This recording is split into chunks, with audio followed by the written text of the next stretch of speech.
මේ වැරදි තුන හදාගත්තොත් ඔයගොල්ලෝගේ වාදනය ඔයගොල්ලෝ හිතන ඕන ලෙවල් එකට අරගෙන යන්න පුළුවන්. දැනටවත් ඔයා මේ වැරදි තුන කරනවා නම් අනිවාර්යෙන් ඔයාලට මේක හදාගන්න වෙනවා. මොකද මේ වැරදි තුන හින්දා ඔයගොල්ලන්ට ඔයගොල්ලෝගේ වාදනය ඊළඟ ලෙවල් එකට අරන් යන්න බෑ. ඉතින් අපි කතා කරමු මොනවද මේ වැරදි පුරුදු තුන කියලා. අපි කරන පළවෙනි වැරද්ද තමයි අපේ ඉන්ඩෙක්ස් ෆින්ගර් එක. පළවෙනි ඇඟිල්ල අනවශ්‍ය විදිහට ෆ්‍රෙට් බෝඩ් එකෙන් අයින් කරන එක ප්ලේ කරද්දී. ඉතින් ඇත්තටම මේක ලොකු අවාසියක් අපේ පළවෙනි ඇඟිල්ල ෆ්‍රෙට් බෝඩ් එකෙන් අයින් වෙන එක. මොකද අතේ බැලන්ස් එකෙන් 50% විතර වගේ තියෙන්නේ අපේ පළවෙනි ඇඟිල්ල. ඉතින් පළවෙනි ඇඟිල්ල අයින් වෙනවා කියන්නේ ඒක අපේ අතේ බැලන්ස් එකට ලොකු අවාසියක්. අපි දැන් කතා කරමු පළවෙනි ඇඟිල්ල ෆ්‍රෙට් බෝඩ් එකෙන් අයින් කරන එකෙන් තියෙන අවාසිය මොනවද කියලා. ඉතින් මම මේකට අපේ ෆස්ට් ස්ට්‍රින්ග් එකේ 5th 7th 8 කියන ෆ්‍රෙට්ස් වලින් ලික් එක පොඩි ලික් එකක් ප්ලේ කරලා වෙනන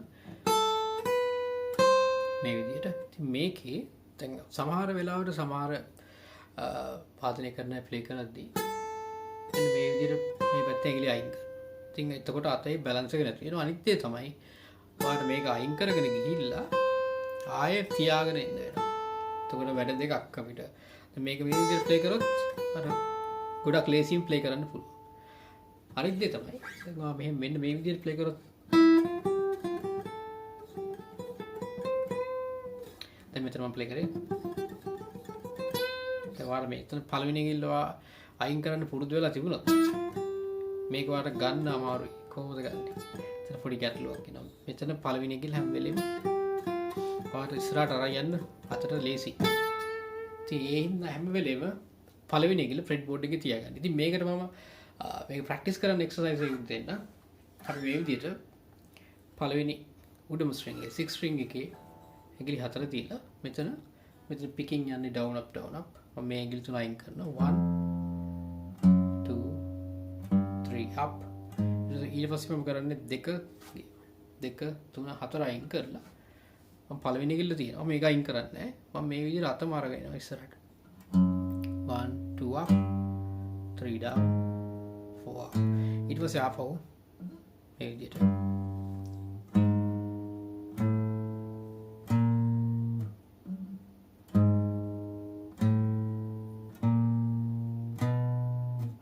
මේ විදිහට ඉස්සරහට මේ හැම වෙලෙම ඔයගොල්ලෝ පළවෙනි ඇඟිල්ල අයින් කරන්න එපා ෆ්‍රෙට් බෝඩ් එකෙන්. දැන් ඒක අරන් යද්දී මෙතන මේක පොඩ්ඩක් රිලීස් කරන හැබැයි මම ස්ට්‍රින්ග් එකෙන් එළියට ගන්න නැහැ. මේක දිගට බලන්න. ඉතින් මේක කරලා බලන්න. ඔයගොල්ලන්ට මේකෙන් මේ පළවෙනි ඇඟිල්ල අයින් කරන එක හදා ගන්න පුළුවන්. මේක අනිවාර්යෙන් හදා ගන්න. මොකද මේක දිගටම තිබුණොත් අපේ ස්පීඩ් එක අඩු වෙනවා. අනිත් එක තමයි අපිට ලේසියෙන් ප්ලේ කරන්න තියෙන දේවල් අපිට ගොඩක් අමාරුවෙන් ප්ලේ කරන්න වෙනවා. අපි කරන දෙවෙනි වැරද්ද තමයි අපි නෝට්ස් අනවශ්‍ය විදිහට ප්‍රෙස් කරන එක, තද කරන එක. අපේ ඇඟිලි ෆ්‍රෙට් බෝඩ් එකේ අනවශ්‍ය විදිහට තද කරන එක. ඉතින් මේකෙන් අවාසි කීපයක් වෙනවා. අපි කතා කරමු. පළවෙනි එක තමයි ඔයාලට මේ ෆ්‍රෙට් බෝඩ් එකේ ස්මූත්ලි අත අරන් යන්න බෑ. ඒ කියන්නේ ලේසියෙන් ප්ලේ කරන්න බෑ. ගොඩක් අමාරුයි ඊළඟ නෝට් එකට චේන්ජ් වෙන්න. අත මොකද අත ලොක් වෙලා තියෙන්නේ. අත ෆ්‍රීස් වෙලා තියෙන්නේ. මොකද අපි සාමාන්‍ය දෙයක් මෙහෙම තද කරලා අල්ලගත්තාම අපේ අත ලොක් වෙනවා. මොකද මේක අපි තදලා අල්ලගෙන ඉන්නේ. එතකොට අපිට අර ඊළඟ ඒවට චේන්ජ් වෙන්න බෑ. අමාරුයි. ඉතින් මේක හදාගන්න මෙතන ඔයා ප්ලේ කරද්දී නෝට් එක අපිට එහෙම ප්ලේ කරගෙන එද්දී ඔයාට එක තැනක් එනවනේ නෝට් එක ඇහෙන. ඊට වැඩි තද කරන්න එපා. ඉතින් මේ වගේ අත සෑහළුවෙන් යන්න නම් අනිවාර්යෙන් අත සෑහළු වෙන්න ඕනේ. ඉතින් මේකේ තියෙන අනිත් අවශ්‍යය තමයි ඔයා නෝට් එක ප්ලේ කරද්දී ඔයාට තේරෙනවනේ පිච් එක උඩට යනවා. ඒ කියන්නේ අපි බෙන්ඩ් කරද්දී ඉන්නේ. ඒක එතකොට පිටායේදී ප්ලේ කරද්දී සමහරවිට ගොඩක් තද කරද්දී නෝට් එක අවුට් වගේ එන්න ඉඩ තියෙනවා. ඉතින් මේ හින්දා පුළුවන් තරම් අත සෑහළුවෙන් තියාගන්න ප්ලේ කරද්දී. ගොඩක් තද කරන්න එපා නෝට්ස්. මොකද ගොඩක් තද කරොත් අර මම කිව්ව අවශ්‍ය දෙකම වෙනවා. ඉතින් ඒක අපේ වාදනයට ලොකු හානියක්. මොකද අපේ වේගය අඩු වෙනවා. එකක් වේගය අඩු වෙන එක තමයි ප්‍රධානම දේ. අනිත් එක අපේ ප්ලේ කරන එකේ ලස්සන නැති වෙනවා.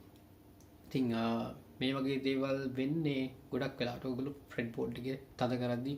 මොකද දැන් කෝඩ්ස් ප්ලේ කරද්දී ඒවා ගොඩාක් තද කරොත් එහෙනම් ඊළඟ එකට චේන්ජ් වෙන්න අමාරුයි.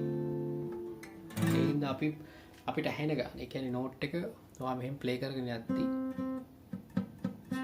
ඔයාට මෙයා සවුන්ඩ් වෙන ගානක් තිබ්බනම් ඇති. ඊට වැඩි තද කරන්න යන්න එපා. එතකොට ඒක අපිට ලොකු හානියක් වෙයි.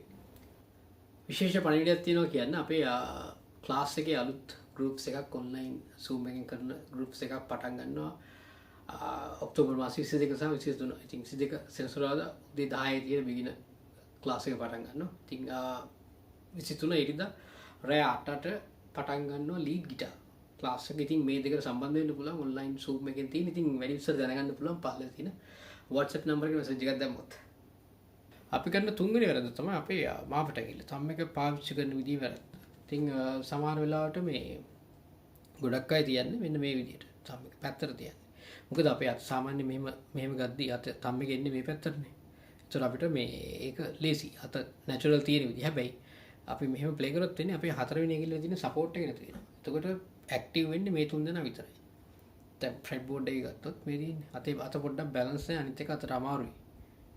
අර අපේ අතේ තියෙන ෆ්‍රේම් එක මෙන්න මේ විදිහට හදලා එතකොට වාගේ තම් එකයි සෙකන්ඩ් ෆින්ගර් මෙහෙම ඉන්න ගත්තා නම් අතේ ෆ්‍රේම් එක හරියට තියෙනවා. එතකොට මාර ලේසි අතට ප්ලේ කරගෙන යන්නේ. ඉතින් මේක අනිවාර්යෙන් බලන්න. අනිත් එක තම් එක අනවශ්‍ය විදිහට පිටිපස්සෙන් ප්‍රෙස් කරන්න එපා. තම් එක ඇත්තටම තියෙන්නේ ගිටාර් එක අල්ලගන්න නෙමෙයි තියෙන්නේ. දැන් මෙහෙන් අපි ප්‍රෙස් කරද්දී ඒ වගේම බලයක් මෙහෙන් දෙන්න ඕනේ. ඒක බැලන්ස් කරගන්න තමයි අපි තම් එක පාවිච්චි කරන්නේ. අනවශ්‍ය විදිහට තද කරලා ගිටාර් එක අල්ලගන්න try කරන්න එපා. මේක අනිවාර්යෙන් හදාගන්න.